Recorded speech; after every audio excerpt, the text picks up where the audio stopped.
मेहमानों द्वारा व्यक्त की गई राय और कमेंट्स उनके निजी विचार हैं। मेहमानों की राय को इंडिया टीवी या शो के होस्ट की राय न मानी जाए। इंडिया टीवी का मकसद किसी भी व्यक्ति या वर्ग की भावना को ठेस पहुंचाना नहीं है।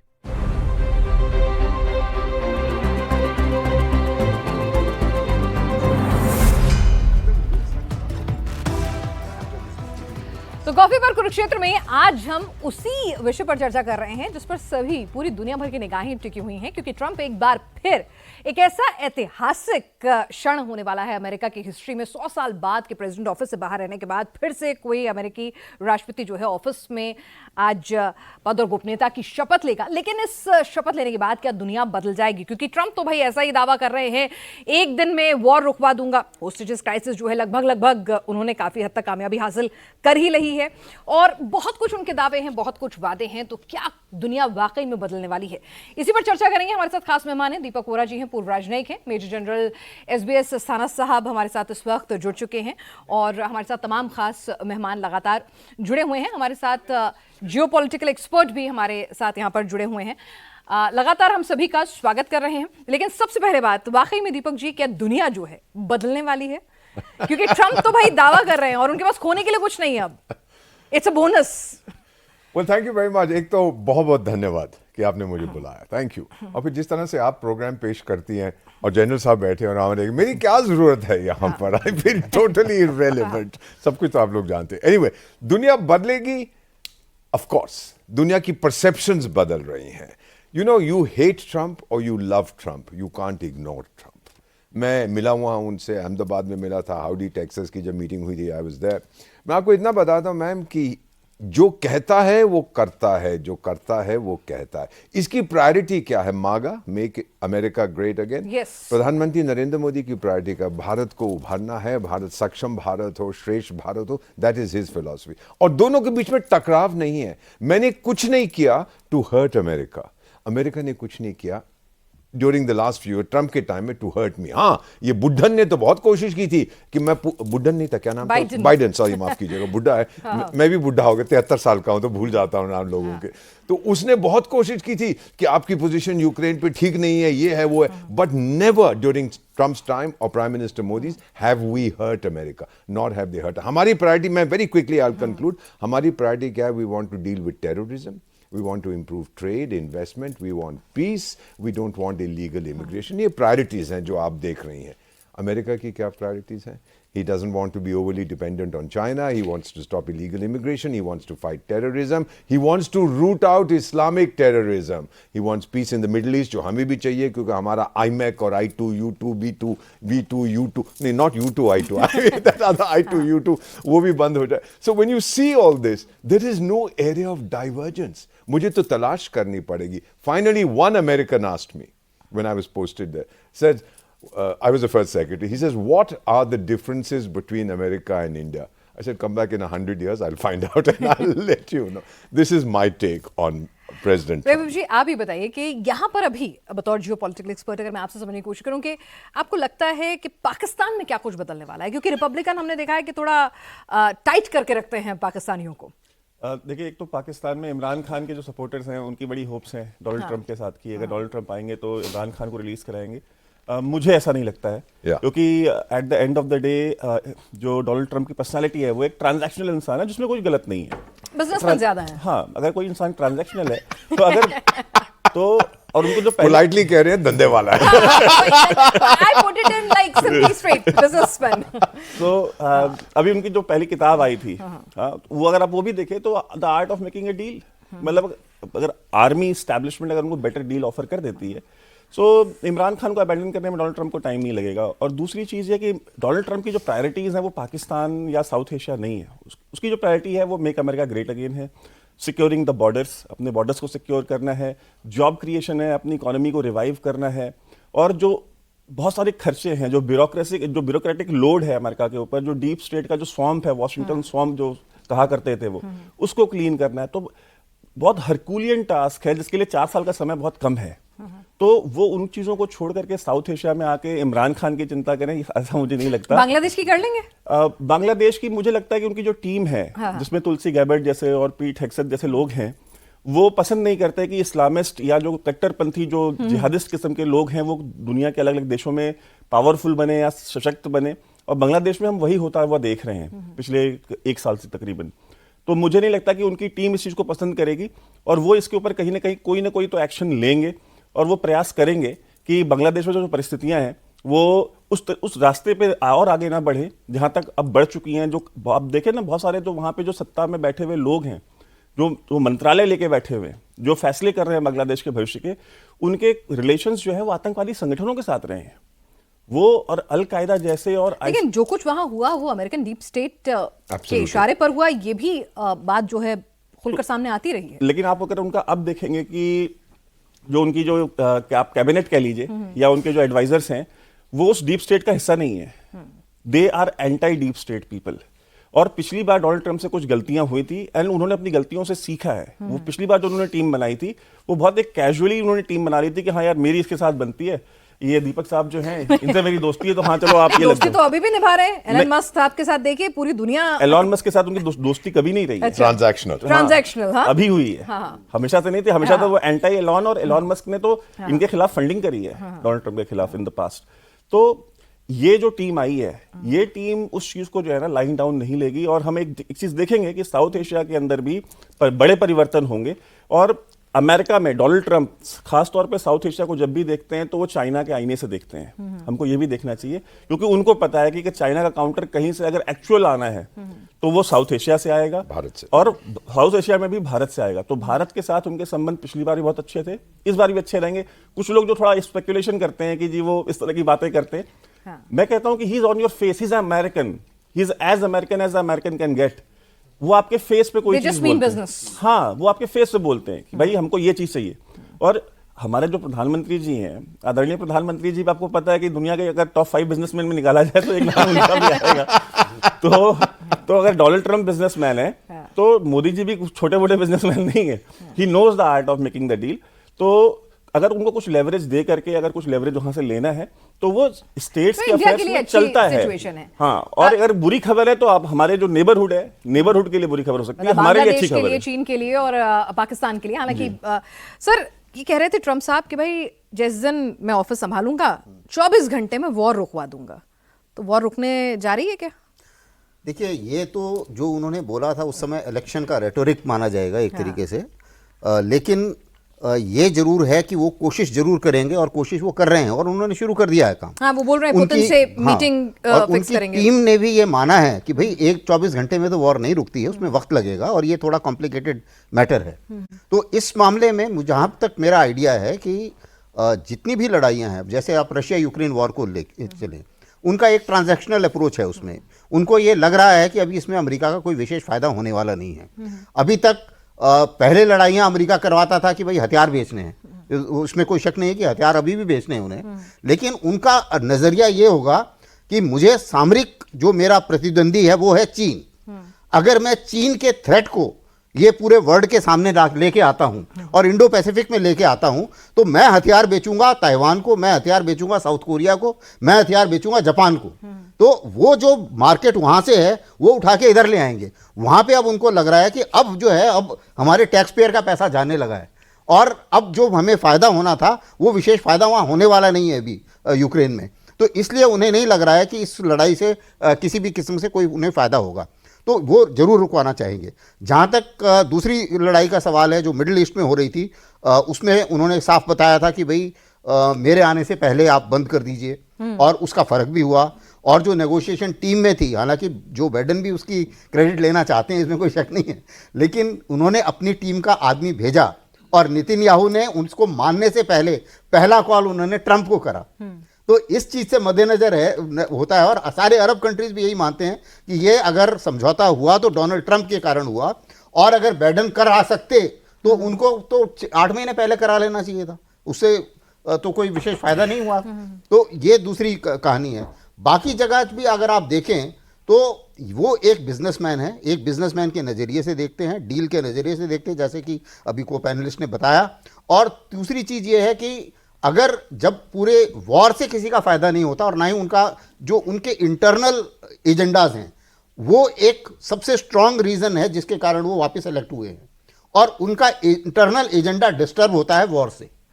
तो उस इंटरनल एजेंडा को वो डिस्टर्ब नहीं करना चाहेंगे, इसलिए जाहिर है कि उनकी सोच होगी कि मैं वॉर को जल्दी बंद कराऊं। दीपक जी, इस बार ट्रम्प 2.0 कुछ बदले बदले से मैच्योर नजर आएंगे, क्योंकि पिछली बार जब ट्रांजिशन हुआ था तो ट्रम्प वहां मौजूद नहीं थे, लेकिन आज बाइडेन साहब मौजूद रहेंगे। कैपिटल हिल में क्या कुछ हुआ था वो सारी दुनिया ने देखा था। जितने लिविंग अमेरिकन प्रेसिडेंट्स हैं वो सब जाएंगे, और ट्रम्प साहब ने ये भी कहा है कि जो ध्वज है अमेरिका का वो हाफ मास्ट पे नहीं उड़ेगा, बल्कि अभी है हाफ मास्ट पे, क्योंकि जिमी कार्टर की हाल ही में उनका निधन हुआ है। He is not going to do it. जिस दिन मेरी इनॉग्रेशन है फुल स्टाफ, अगले दिन से half staff. He has his own style ma'am, वो जो चाहता है कि this is what I think is correct वो करेगा, किसी की बात नहीं सुनेगा।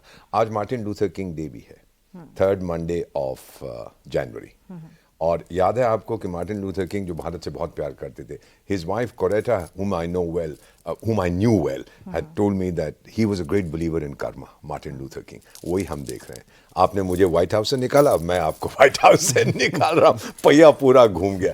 But you know what is it that he want, जैसे जनरल साहब ने बिल्कुल सही कहा और आपने भी सही कहा है कि south Asia is not very high on it's priority.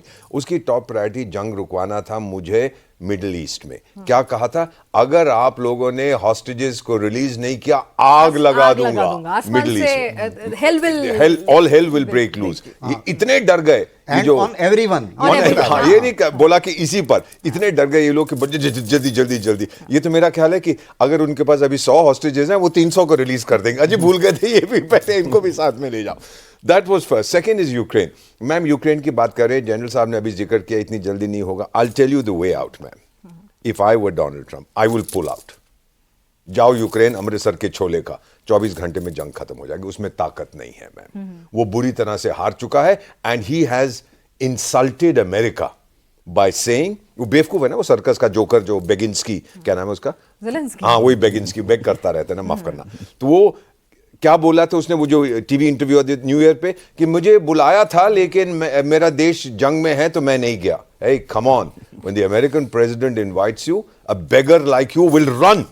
आप उल्टे When the खतर, big daddy calls, you just run. you just run. There is no, and so he has actually, and once before he has done it. तो इसमें वो नहीं, अब उसका पता है ना डोनाल्ड ट्रम्प के बेटे ने क्या बोला, जो उनका एडवाइजर है, कि 3 बार इसके लोग आके हाथ जोड़े के भी बुला लो उसको। हमने कहा नहीं चाहिए वो आदमी। Now this message is clear. Donald Trump is going to pull out. NATO without America is zilch. They can't do anything. और ये कीट स्टारमर 100 साल का अग्रीमेंट साइन कर, बेवकूफ है ये लोग। ब्रिटेन के माइंड में तो एटाविज्म है ना, हम दुनिया के शह, और टाइगर 100 साल हो गए, अब तुम्हारे में कोई ताकत नहीं है, नहीं मानने को तैयार है। So my feeling, he is going to solve Ukraine sooner rather than later. He has already dealt with the middle east, अब वो जितने हॉस्टेज आते हैं। And the third thing, Iran. Ma'am मैं प्रिडिक्शन नहीं करता, मैं सिर्फ I have served in that region for 20 years. Netanyahu का next phone call to Trump, मैं ईरान के न्यूक्लियर फैसिलिटीज पर हमला करने वाला हूं।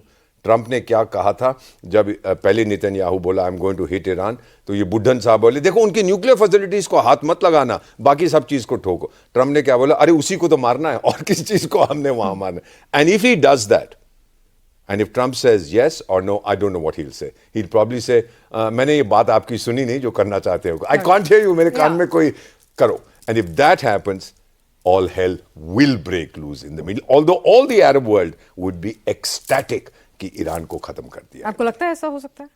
मतलब like you see the possibility I of... see that very strong possibility. That is my assessment that they will go.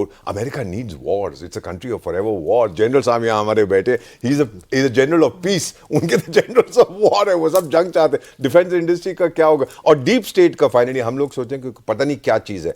Ma'am the deep state हमारे पास भी है, हर देश में। They are very patriotic people.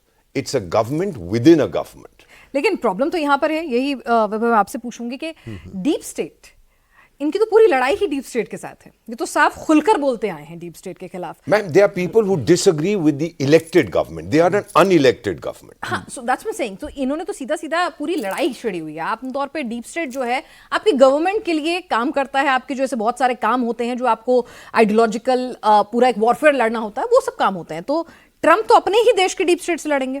मैं नहीं समझता कि अपने देश के वो डीप स्टेट से लड़ेंगे। वो उसको रेक्टिफाई करने की कोशिश करेंगे, क्योंकि डीप स्टेट हर देश में होता है। मतलब पूरे देश घर के बदल डालेंगे। आप अगर अपने देश के अगर आप अपने देश के डीप स्टेट से लड़ने लग गए तो आज का मतलब है कि आप एक सेल्फ इमोलेशन मोड में चले गए, ठीक है। ट्रू। सो उसके अंदर जो इंटरेस्ट ग्रुप्स बन गए हैं जो कि लड़ाइयां, अननेसेसरी लड़ाइयां क्रिएट करवा रहे हैं, जो कि अमेरिकन इंटरेस्ट को नुकसान पहुंचा रहे हैं for their own personal gains, उसके खिलाफ डोनाल्ड ट्रंप की लड़ाई है।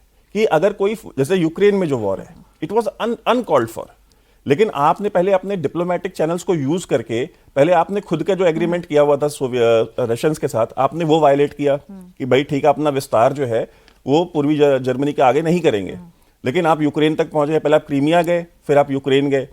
तो वो जो ये जो कहते हैं ना कि नीडलेस प्रोवोकेशन, इसके खिलाफ हैं। और देखिए ईरान के बारे में जो सर ने कहा, ये तो इनएविटेबल है, ओके, मतलब सूनर और later it's gonna happen, and I think sooner ही होगा, लेटर नहीं होगा। बिकॉज जो अगर आपका फर्स्ट हाफ निकल गया पीस टाइम में, तो सेकंड हाफ में आप वॉर में नहीं जाते, कोई भी गवर्नमेंट वॉर में नहीं जाती। पर ट्रम्प का देखिए ना, अब उनको दोबारा इलेक्शन तो लड़ना नहीं है। एग्जैक्टली। तो and I don't know, I mean I don't know. He can't fight. Accountability नहीं है। कॉन्स्टिट्यूशन तो चेंज भी होते हैं, ठीक है। तो संविधान बदलेंगे। I mean you can't predict. Donald Trump जैसा अनप्रेडिक्टेबल इंसान, he can do it. And दूसरी चीज ये है कि देखिए, जो आपने डीप स्टेट की बात की, डीप स्टेट इतना भी डीप नहीं है जितना हम उसको बना रहे हैं, कि वो इतना पावरफुल है कि वो डोनाल्ड ट्रंप जो है उससे लड़ने में ही 4 साल निकल जाएंगे। आई थिंक कि the department of government efficiency जो उन्होंने बनाया है, जिसमें ये विवेक रामास्वामी और एलॉन मस्क को उसका हेड बनाया है, आई डोंट थिंक, बिकॉज ये दोनों प्रोफेशनल लोग हैं, ये जो उसके अंदर जो रेक्टिफिकेशंस हैं वो शॉर्ट टर्म में ये कर लेंगे, जो मोटा मोटी जो बदलाव हैं। अब आप देखिए, जो डोनाल्ड ट्रंप ने कहा, या मार्क ज़करबर्ग ने अब तो एडमिट कर लिया कैमरे पे आके ना, कि FBI के ऑफिसर्स और CIA के ऑफिसर्स आकर के उनके ऑफिस में उनको धमका के गए कि हमको ये एल्गोरिदम्स चाहिए, हमको ये काम करने के लिए डोनाल्ड ट्रंप के खिलाफ। तो ये जो डोमेस्टिक पॉलिटिक्स में इंटरवेंशन है डीप स्टेट का, ये टॉलरेट नहीं किया सकता है। जब तक आप बाहर रेजिम चेंज कर रहे थे, जब तक आप बाहर लोगों को प्रोवोक कर रहे थे, जब तक आप अरब स्प्रिंग करवा रहे थे सोशल मीडिया का यूज करके, पूरी Arab spring was creation of social media, ठीक है। फिर बाद में आपने पैसे भी पंप इन किए। आपको पता है, इजिप्ट के अंदर कायरो में गूगल के और जो बड़ी IT कंपनीज हैं, इनके एम्प्लॉइज फूड के पैकेट्स बांटते थे तहरीर स्क्वायर पे जाके। तो वो उसके एम्प्लॉइज थोड़ी थे, वो जिनके एम्प्लॉइज थे हम जानते हैं। तो इस तरह के जो काम करते हैं, आपने एक पूरा का पूरा रीजन जो है अनरेस्ट में डाल दिया। और उसकी वजह से जो आपके लॉन्ग टर्म एलाइज थे, जो बराक ओबामा ने कहा था कि द ग्रेट रीसेट, कि पूरा मिडिल ईस्ट का सारी डेमोक्रेसीज हो जाएंगी, सारी किंगडम्स, एमिरात, जो जितनी भी एमिरेट्स है सब खत्म करके वहां पे सब जगह। अच्छा, अमेरिकन डेमोक्रेसी आपको या तो F-16 पे मिलती है, या तो रेजिम चेंज में मिलती है, आपको तीसरा कोई तरीके से आपको वो मिलती नहीं। सो डोनाल्ड ट्रंप उस चीज के खिलाफ है, ये अप्रोच चेंज होगा। और ईरान, बिकॉज, और Iran deserves it, let's just admit it. उन्होंने जितना नॉनसेंस, जितना न्यूसेंस क्रिएट किया है पूरे मिडिल ईस्ट में, उतना न्यूसेंस क्रिएट करने के बाद अगर वो विक्टिम कार्ड प्ले करें तो दे डोंट डिजर्व इट, वो पास उनको नहीं मिलेगा। और देखिए, कोई भी एग्रीमेंट, कोई भी डील परपेचुइटी में नहीं होती है। आप सीरिया के साथ भी इजराइल का एक एग्रीमेंट था, लेकिन जैसे ही वहां रेजिम फॉल हुई, वो एग्रीमेंट नल एंड वॉइड हो गया। नेतन्याहू साहब अंदर घुस गए 15 किलोमीटर। तो ये जो होता है ना कि हमने 100 साल की, जो अभी एम्बेसडर साहब बता रहे थे कि 100 साल की डील साइन कर लेंगे, डील साइन करने से क्या होता है? कोई भी डील परपेचुइटी में नहीं होती है। ट्रू दैट, ठीक है, sign deals are meant to be broken. या तो ये डील्स, ये एग्रीमेंट्स, ये ब्रेक हो जाते हैं। एंड कहते हैं ना, समर्थ को नहीं दोष गुसाई, ठीक है। तो जो ताकतवर है उसका कभी दोष नहीं होता। ताकत की बात चल रही है, तो अब अमेरिका ने, मेरे ख्याल से अगर मैं गलत नहीं हूं तो एक लंबे अरसे से एक्सपेंशन प्लान जो है वो कहीं अमेरिका के डायरेक्ट नजर नहीं आए, लेकिन ट्रंप साहब तो कह रहे हैं कि ग्रीनलैंड उनको चाहिए। हाँ बिल्कुल, जो अब उन्होंने ये बताया है, पहले जब उन्होंने पहली बार अनाउंसमेंट, आई थिंक अलास्का के बाद ये पहली बार ऐसा मौका होगा। नहीं, इसके बीच में भी है कुछ। Let me, sorry, if my memory serves me right, दूसरे विश्व युद्ध के बाद इन्होंने, अमेरिकन्स ने $100 मिलियन में ग्रीनलैंड को खरीदने का प्रस्ताव रखा था। डेनमार्क ने कहा जाके हवा में उड़ के आओ। उसके बाद, उससे पहले Louisiana was bought from France and Alaska from, उसके बाद ओके। तो जहाँ तक इसका सवाल है, अभी जैसे ही उन्होंने जब पहली बार बोला तो ऐसा लग रहा था कि शायद इतना सीरियसली नहीं बोल रहे हैं, लेकिन अब नज़र आ रहा है, क्योंकि अगर आप ग्रीनलैंड को देखें तो कुछ, सबसे पहले तो जो ग्रीनलैंड है वो इस आर्कटिक रूट जो है वो अभी एक सामरिक दृष्टि से काफ़ी इंपॉर्टेंट बन रहा है। और जैसे रूस और चीन उनकी जो शिपिंग है वो उस इलाके में ऐसा लग रहा है कि अभी आगे बढ़ेगी और उसके ऊपर वो लोग काम कर रहे हैं। और उस इलाके में अगर ग्रीनलैंड इनके पास होता है तो ये उसको एक तरीके से बराबर कर सकते हैं सामरिक तौर पे। और ग्रीनलैंड में उनको पता है, बिजनेसमैन है, 75,000 की तो जनता है वहाँ पर ग्रीनलैंड में, और इतने ज़्यादा मिनरल्स हैं जो कि एक्सप्लॉइट नहीं हो रहे हैं। तो उन्हें लगता है कि अगर ये मिल गया और यहाँ पर एक्सप्लॉइटेशन हुई, चाहे ग्रीनलैंड पूरा ना कब्जे में आए, लेकिन अगर एग्रीमेंट्स भी हो जाते हैं इस किस्म के कि उनके मिनरल रिसोर्सेज को जॉइंटली एक्सप्लॉइट कर सकें, उससे भी बहुत बड़ा फायदा हो जाएगा। एक स्टेशन तो है ऑलरेडी, मिलिट्री एक मिलिट्री स्टेशन उनका ऑलरेडी है। अभी क्या था कि डेनमार्क ने पहले मना कर दिया कि नहीं जी ये तो गलत बात है, ग्रीनलैंड ने भी बोला है कि नहीं we are not for sale, लेकिन ऐसा माना जा रहा है कि 75,000 लोगों को खरीदना कोई बड़ी बात नहीं है, और उनके सामने अगर एक बहुत लुक्रेटिव डील डाली जाए तो फर्क पड़ सकता है। और अभी वहां पर भी सोशल मीडिया में ग्रीनलैंड में थोड़ा सा एक डिस्कशन शुरू हो गया है कि बुराई क्या है इसमें। हाँ। तो कुछ ऐसा लग रहा क्या है। होगा भाई? मैम कनाडा का क्या होगा सर? वो बड़े अच्छे लोग हैं। नहीं, ये तो उनको कहते हैं स्टेट बन जाओ, बट मेरा मानना है अगर वो इंडिपेंडेंट रहना चाहते हैं तो देखिए भाई कितने साफ दिल, वो क्या नाम था, डस्टबिन ट्रूडो। सर आप उसके बारे में थोड़ा बताइए ना, ट्रूडो के बारे में। वही तो बता रहा था, डस्टबिन ट्रूडो की बात कर रहा था। वो बड़ा अच्छा आदमी है। देखिए वो खालिस्तान वहां क्रिएट करेगा, फिर रोहिंग्यास्तान वहां क्रिएट करेगा, फिर कुर्दिस्तान वहां क्रिएट करेगा। मेरी फैमिली गजनी से आती है, वी आर पश्तून, तो पश्तूनिस्तान, हमारे पास तो कोई जगह रही नहीं है, सिंधिस्तान बनाओ वहां पे, सब बनाओ। कनाडा के अंदर बहुत सारी जमीन है। That country, Canada, is a large country trapped in a small mind. बहुत मुश्किल होगा। तो ट्रंप के आने से कुछ बदलेगा? क्योंकि नहीं। कहा तो ये जाता है कि भाई जो अमेरिका सोचता है, चाहता है, वही कनाडा करता है। वो है तो उनका चमचा, वही। लेकिन डस्टबिन ने कोशिश की थी। He mocked Donald Trump at that meeting London में जो हुई थी बकिंगहम पैलेस, मजाक उड़ा रहा था ट्रंप ये चीज, and Trump called him two faced. ये भूलता नहीं है Trump, neither forgets nor forgives. In that respect ma'am क्षमा कीजिएगा, but I see a lot of similarity उनके बीच में और नरेंद्र मोदी के बीच में। मारेंगे घर में घुस के। तो ये होने वाला है आपकी नजर में कनाडा का? क्योंकि कनाडा ने हिंदुस्तान को ठीक ठाक ट्रबल करने की पूरी कोशिश की है। देखिए वो, लेकिन फिर ये कहा जाता था कि सब कुछ हुआ अमेरिका के इशारे पे। जी बिल्कुल। देखिए अमेरिका जैसे देश जो है ना, जैसे मिडिल ईस्ट में या हम जैसे वेस्ट एशिया कहते हैं, वहां पे यूएई जैसी कंट्रीज ना तब तक कुछ नहीं बोलती जब तक सऊदी अरेबिया उनको नहीं बोलता। ठीक है, पहले वो बोलते हैं कि जरा इनको लेना ना लाइन पे, ठीक है, खुद नहीं बोलते कभी किसी को। बड़े लोग जो होते हैं ना, उन्हें गाली देने के लिए भी लोग रखे होते हैं। तो मेरी तरफ मत देखिए। सो कनाडा जो है ना, वो जो वहाँ अमेरिकन डीप स्टेट था, उनके कहने पे ये सारी चीजें कर रहे थे ये। और देखिए जो 5 आइज है ना सो कॉल्ड, और ये 5 आइज के अंदर जितनी भी कंट्रीज हैं, ये सारी अमेरिका के ही कहने पे चीजें करती हैं, चाहे वो ऑफेंसिव होना हो या डिफेंसिव होना हो। और जो 51 स्टेट का जो बात किया कि 51वां राज्य बनाएंगे, ये एक आप इसको पॉलिटिकल स्टेटमेंट आप मान सकती है। और डोनाल्ड ट्रंप के रहते रहते इस तरह की और भी बहुत सारी स्टेटमेंट्स के लिए आप तैयार रहिए, क्योंकि डोनाल्ड ट्रंप का जो लॉजिक था वो ये था कि अगर हम आपको इतना लेवरेज दे रहे हैं, इतना कंसेशन दे रहे हैं, तो वो कंसेशन हम अपने किसी स्टेट को क्यों ना दें। True that. और डेट्रॉइट में एक कहते हैं ना, so the graveyard of manufacturing, car manufacturing, ठीक है।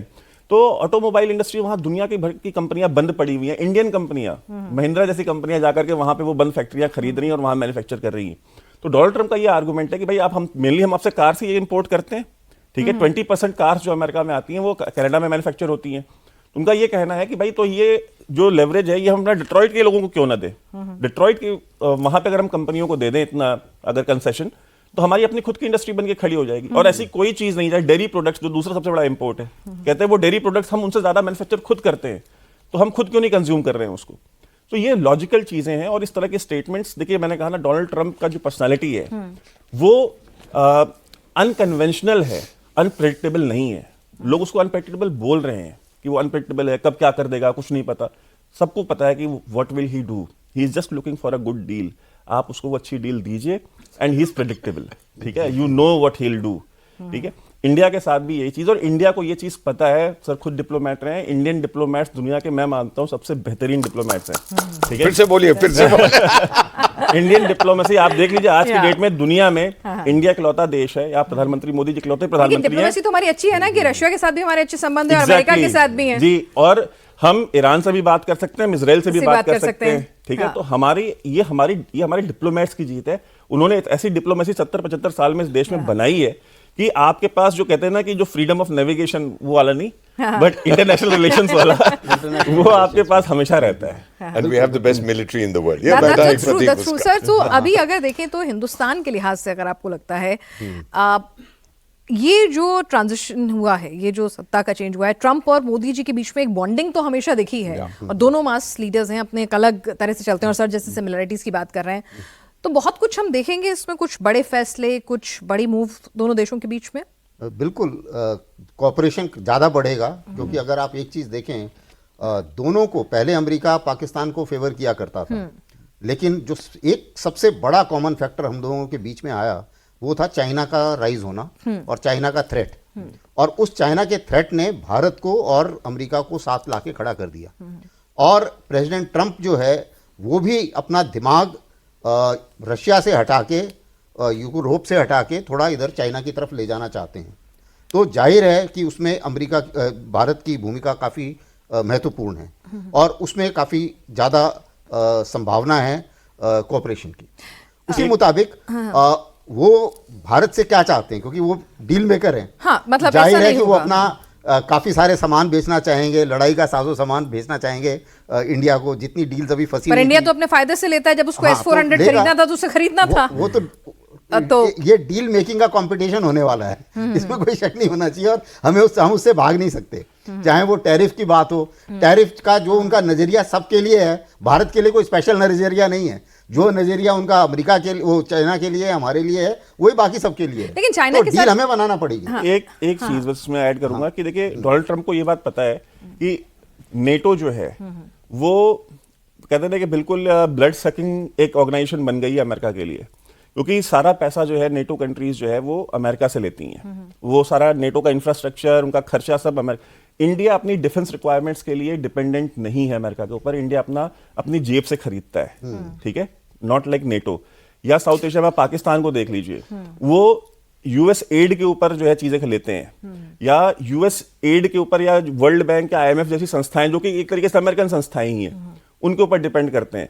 हम अपनी डिफेंस परचेजिंग के लिए, अपने डिफेंस एक्सपेंडिचर के लिए, अपने ग्रोथ के लिए, किसी भी चीज के लिए अमेरिका के ऊपर डिपेंडेंट नहीं है। ये एक बहुत बड़ा डिफरेंस है जो कि डोनाल्ड ट्रंप को दिखाई देता है कि अगर बेहतर रिश्ते चाहिए तो किसके साथ चाहिए? उस नेटो के साथ चाहिए, वो नेटो कंट्रीज के साथ जो कि मेरे यहां से पैसा खींच रही है, या इंडिया के साथ चाहिए जो हमको पैसा दे रहा है।